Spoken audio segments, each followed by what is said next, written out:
The idea of nature as being something separate from us is a lie. So we call out the lie of individualism when we call out the lie of nature. Like, our culture talks about throwing things away. So where is away? Where is it? As if it's somewhere else. So we produce these incredibly dangerous chemicals and then we throw them away to this mythical place that is not going to affect us because we're here, and away is away. Then it soaks into the groundwater and someone gets PFAS poisoning, and suddenly we're surprised because we thought we'd thrown that away, separate, another place. It doesn't exist. There is no planet B. There is no planet blah, blah, blah, blah, blah, blah, blah. Oh, where to start? I mean, the predictions are horrific. We get told all these reports from international bodies that we're on borrowed time. And the sort of thing that really speaks to me on this is this idea that there isn't a planet B. We've only got this one planet. There isn't something that's outside of this system. We're all so interconnected.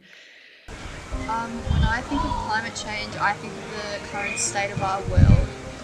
Not just environmentally, but what we as a society are doing about it. And when I hear things about like the way our environment has been impacted through bushfires and natural disasters, I feel like a deep sense of empathy. I personally have been exposed to sort of the effects of bushfires, and I get emotional about it, and I get worried for our future, and it puts my I question the ability I'm going to have as I grow up, I guess. It's a difficult one because there's that conflict of interest.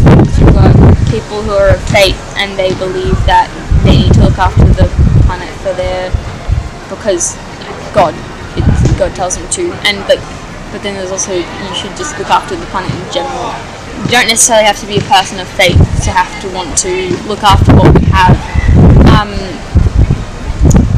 And people seem to fight over the way it should be done, but I do think even like Christianity in itself has very strong values of caring for other people, caring for what we have, for what God's given us. So the leaders of the church should also embody that will and be able to encourage others to look after what God's given us. Leaders need to embody values that God wants them to uphold as like the fruits of the Spirit and stuff. We need to bring those to life through the church so that others feel like they can also witness God's creation and help spread the word of looking after what we have. When you mention climate change, for me, it kind of reminds me how inevitable it feels, and it really feels like we're not doing enough about it as a society. And though me, by myself, I can't do much, I can still try to encourage others to try their best, because little differences can go a long way. And in my opinion, climate change is such a devastating impact on the world that is caused by our actions, and therefore it's our responsibility to do something about it. Yeah, I'm Dan Armstrong. I'm an agriculture consultant based in Gippsland. Mainly work with the dairy industry. We live at Kinnevik, just out of Warragul, and we're involved with the Warragul Anglican Church. Probably the most confidence, I think, is in the gradual warming. Rainfall is more complicated. It is a reduction in rainfall, but more importantly, it's when that rainfall lands and how it comes in terms of sequences of events, and that it's the extreme events stuff like bushfires, floods, heat waves. They're certainly things that people are probably more concerned about than the gradual changes, but they're probably the harder aspect of climate change to predict. Oh wow, it's pretty devastating to see it happening to people, and you can just imagine the smell and the pain and the suffering that such floods would have caused in whole communities, and just the level of assistance that's going to be required to even get things back to some sort of normality. It's overwhelming in lots of ways to think about what the next few years might be like for those communities.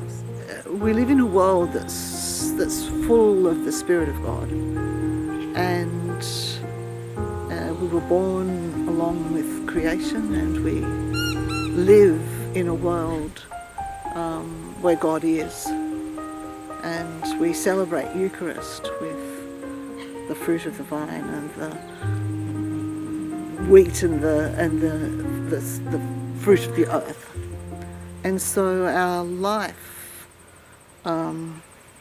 is engaged with the Spirit of God through creation and through our engagement with creation. I'm a person of faith, so I'm going to straight away go to this place of saying that God is ahead of us, that each place we go into the future, God's already there.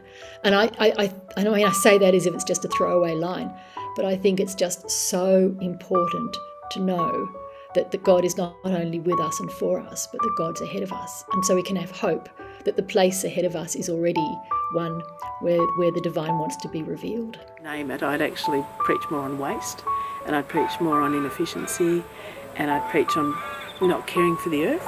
I actually think, well, what's behind it, whether it be climate change, greenhouse gases, hole in the ozone layer, what's behind it is in the fact that we have to be far better stewards and look after this creation, this beautiful creation, so much better than we are. So I've got a strong foundation of belief that God created us and put us in nice pictorial language. The first 2 chapters of Genesis really form a foundation for my understanding.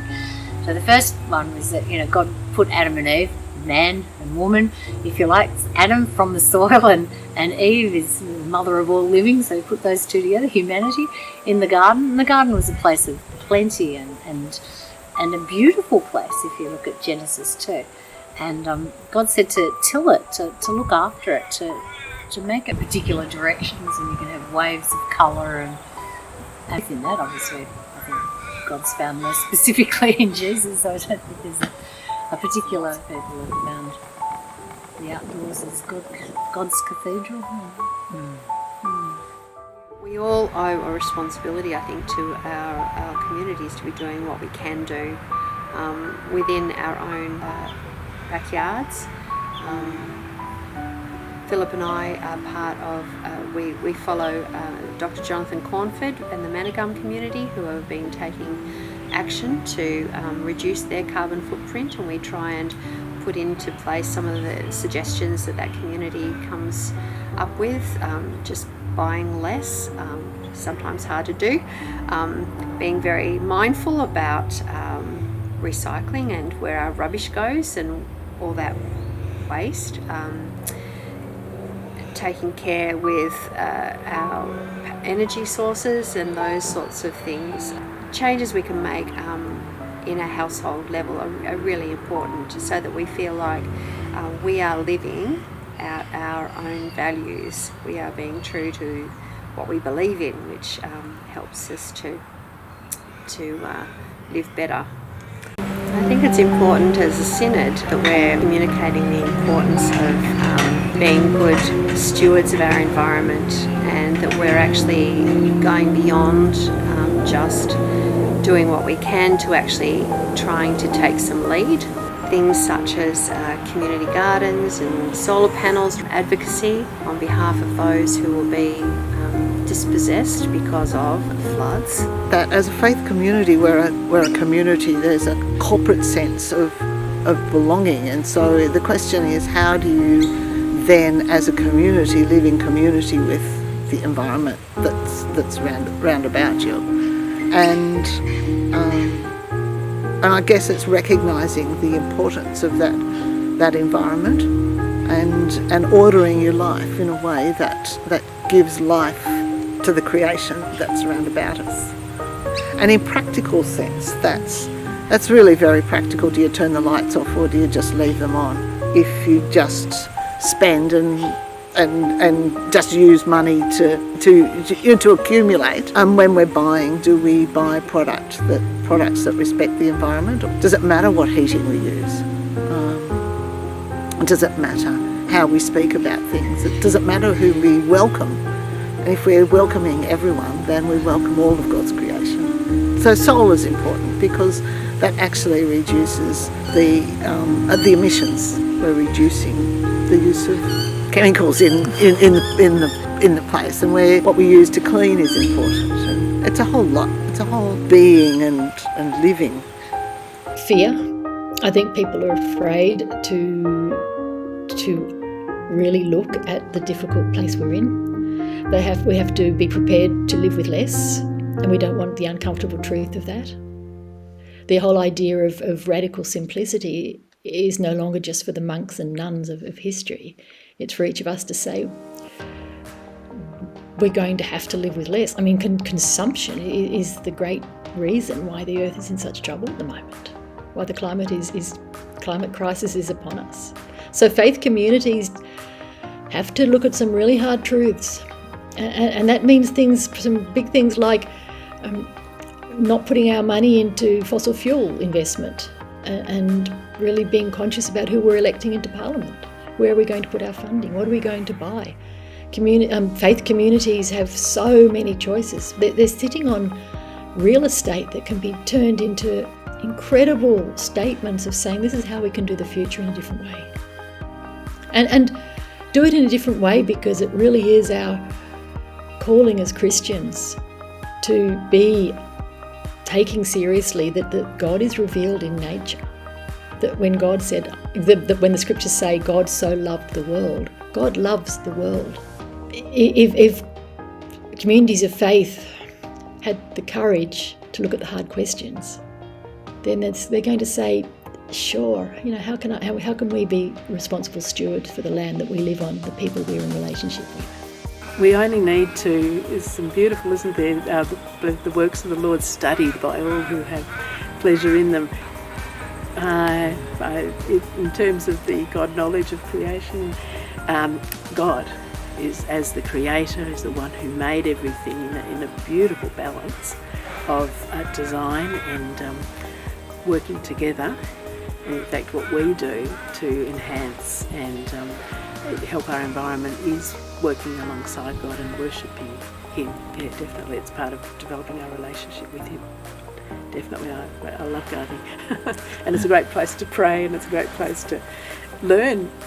Most of my sermons recently have been on themes of, the fig tree and the soil and the mother hen and, it's all these, Jesus was doing it all the time. Just, these are the truths and you can find them as you, work with the creation. And I went to a meeting of Poowong community to say, how can we strengthen this community? Because it really, while strong underneath, all the new people moving in aren't finding ways to engage with it as a community. And the 16-year-old girl who was there and said a community garden would be a great way to start engaging the community. And I said, perfect. And so I put it to the Poowong congregation and then to parish council, and everyone was very much in favour of the idea. I guess lockdown came, and in a sense one of the things that was able to come out of that, I had time to put in for a lot of grants to see about getting that done, and the Anglicare one particularly was successful. We've had quite a few communions in the central space there. We've had Harvest Festival, so it's a very good space to gather. More people of it will come when we have a gathering here and communion and worship than when we have it inside the church.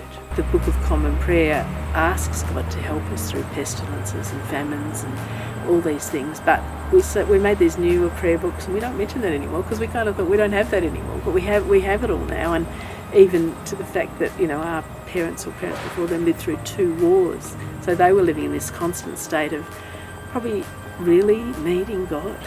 And we had honeymoon period probably after the war and into the 60s, and now we've come to a time now where I think we're getting we really do need God. Well, you see, the thing is, in some ways, we have also been sold a bit of a lie, but we also need to be doing the advocacy, pushing for, in the political sphere, for change at the level of corporates and governments and energy providers such as coal mines and those sorts of big corporations, because they can have the largest impact on climate change than all of us small people. And so we need to keep up the pressure on them. I think the lie is that we can't do anything and we can't change anything. I think we probably can. If a lot of the coal producers and fossil fuel producers have sold us a lie of it being things being too hard or won't make much of a difference, when actually things that they could do would make a huge difference. Things that we can do can make a difference as well. So. Yeah, look, it's actually a lot larger than just putting your recycling in the right bin and putting the right light globes in the house. I mean, please do that too. But what we need to do is really wonder about some vision we can have for the future. Look, I'm very much in this place of saying hope is possible, that hope matters, that if we can picture what we really need to do to bring about change, then we can put in place the steps that take us towards that. But individuals need to begin really dreaming for the sort of lifestyle which is a sustainable lifestyle, and then wonder, how can I do something about steps towards putting that into practice? Part of being a mature, proper person is cleaning up after yourself, and leaving things so you don't take more than you need, and you put things back, and you physically, emotionally, spiritually, everything you try and clean up after yourself. You'll do things, and so caring for the environment, the world around you, it's respecting. I mean, I think I look at the world and the environment and the way that God obviously loves variety and just the abundance of different forms of life. It seems that you should respect that by trying to care for it as much as you can. And we need to choose hope over despair too, and so being, persistence in the face of what seems overwhelming is something we just have to try, I think. An Afghan proverb is that a river is made one drop at a time, and so persistence, and you might just be one drop, but it's when everything comes together that you get that big thing happening.